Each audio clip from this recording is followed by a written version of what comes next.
এবারে পশ্চিমবঙ্গের মাননীয় মুখ্যমন্ত্রী শ্রীমতী মমতা ব্যানার্জিকে অনুরোধ জানাবো তার বক্তব্য রাখার জন্য।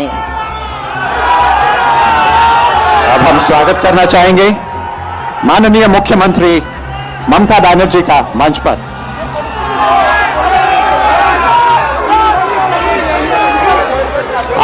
आप लोग जरा सा शांत हो जाएं।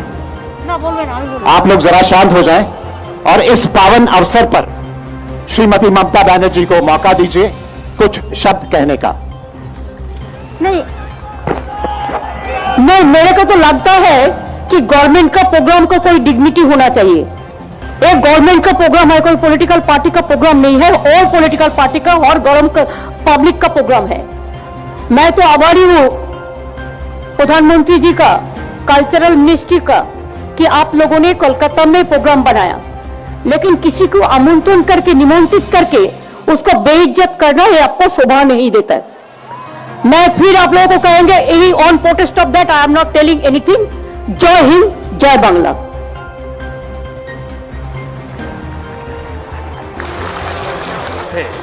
उस जगह जाकर उन्होंने सेनानियों को अपनी श्रद्धांजलि दी थी।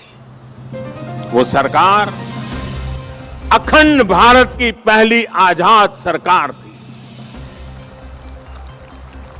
नेताजी अखंड भारत की आजाद हिंद सरकार के पहले मुखिया थे, और ये मेरा सौभाग्य है कि आजादी की उस पहली झलक को सुरक्षित रखने के लिए 2018 में हमने अंडमान के उस द्वीप का नाम नेताजी सुभाष चंद्र बोस द्वीप रखा।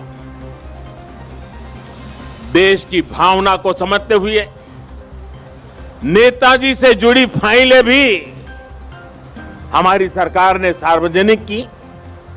ये हमारी ही सरकार का सौभाग्य रहा जो 26 जनवरी की परेड के दौरान आईएनए वेटरन्स परेड में शामिल हुए थे। आज यहां इस कार्यक्रम में आजाद हिंद फौज में रहे देश के वीर बेटे और बेटी भी उपस्थित है। मैं आपको फिर से प्रणाम करता हूं, और कब प्रणाम करते हुए कहीं कहूंगा कि देश सदा सर्वदा आपका कृतज्ञ रहेगा, कृतज्ञ है और हमेशा रहेगा। साथियों, 2018 में ही देश ने आजाद हिंद सरकार के 75 साल को भी उतने ही धूमधाम से मनाया था।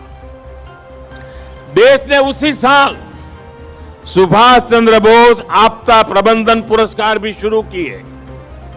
नेताजी ने दिल्ली दूर नहीं का नारा देकर लाल किले पर झंडा फहराने का जो सपना देखा था, उनका वो सपना देश ने लाल किले पर झंडा फहराकर पूरा किया। भाई और बहनों, जब आजाद हिंद फौज की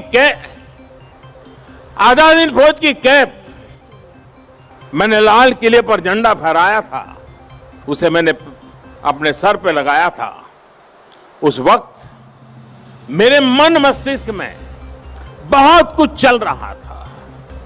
बहुत से सवाल थे, बहुत सी बातें थी, एक अलग अनुभूति थी। मैं नेताजी के बारे में सोच रहा था, देशवासियों के बारे में सोच रहा था। वो किसके लिए जीवन भर इतना रिस्क उठाते रहे? जवाब यही है, हमारे और आपके लिए। वो कई दिनों तक आमरण अनशन किसके लिए करते रहे? आपके और हमारे लिए। वो महीनों तक किसके लिए जेल की कोठरी में सजा भुगतते रहे? आपके और हमारे लिए। कौन ऐसा होगा जिसके जीवन के पीछे इतनी बड़ी अंग्रेजी हुकूमत लगी हो, वो जान हथेली पर रखकर फरार हो जाए? हफ्तों हफ्तों तक वो काबुल की सड़कों पर अपना जीवन दांव पर लगाकर एक एम्बेसी से दूसरी से चक्कर काट लगाता रहे।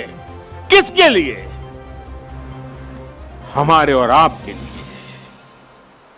विश्व युद्ध के उस माहौल में देश के बीच पल पल बदलते देशों के बीच के रिश्ते, इसके बीच क्यों वो हर देश में जाकर भारत के लिए समर्थन मांग रहे थे, ताकि भारत आजाद हो सके, हम और आप आजाद भारत में साथ ले सके। हिंदुस्तान का एक एक व्यक्ति नेताजी सुभाष बाबू का ऋणी है। 130 करोड़ से ज्यादा भारतीयों के शरीर में बहती रक्त की एक एक बूंद नेताजी सुभाष की ऋणी है। ये ऋण हम कैसे चुकाएंगे? ये ऋण क्या हम कभी चुका भी पाएंगे? साथियों, जब नेताजी सुभाष यहां कोलकाता में अपने 38/2 एल्गिन रोड के घर में कैद थे, जब उन्होंने भारत से निकलने का इरादा कर लिया था, तो उन्होंने अपने भतीजे शिशिर को बुलाकर कहा था, अमार एकता काज कोरते पारबेगा, अमार एकता काज कोरते पारबे, क्या मेरा एक काम कर सकते हो? इसके बाद शिशिर जी ने वो किया जो भारत की आजादी की सबसे बड़ी वजहों में से एक बना। नेताजी ये देख रहे थे कि विश्व युद्ध के माहौल में अंग्रेजी हुकूमत को अगर बाहर से चोट पहुंचाई जाए तो उसे दर्द सबसे ज्यादा